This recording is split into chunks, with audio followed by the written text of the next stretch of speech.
ভালো করে। এই যে এগুলো এখন ব্লেন্ড করবো ছিলে ছিলে।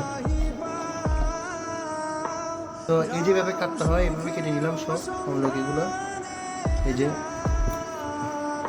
একটু কষ্ট করে আসলে কাটতে হবে যদি সুস্থ থাকতে চান আর কি। এই বিষের মধ্যে এই যে চারিদিকে বিষ, এটা আপনার আমলকির উপকারিতা কি সেটা সবাই জানে। এভাবে একটু কষ্ট করে ছিলে এখন একটু ব্লেন্ড করবো। যে ছেড়ে নিলাম সব কিছু, এখন এগুলো ঢেলে নিচ্ছি। এই যে দেখতে পাচ্ছেন এরকম সব ব্লান্ড করবো, ব্লান্ড করে যেরকম আছে ওই অবস্থায় খেতে হবে। কোনো কিছু ছাকনাটা, কোনো কিছু ছাকাটা হালকা একটু পানি দিয়ে নিচ্ছি যাতে জিনিসটা সুন্দর করে ব্লান্ড হয়। এই জিনিসটা হালকা পানি দিয়ে নিলাম, একটু বেশি পড়ে গেলে পানিতে দিয়ে দিলাম।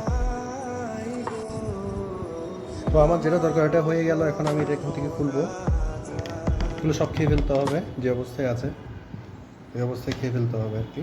দেখতেই পাচ্ছেন কি সুন্দর। যেগুলো ছেঁকে নেবেন, না ছাকলে এগুলো গলা আটকে যেতে পারে, তো এগুলো ভালোভাবে ছেঁকে নেবেন।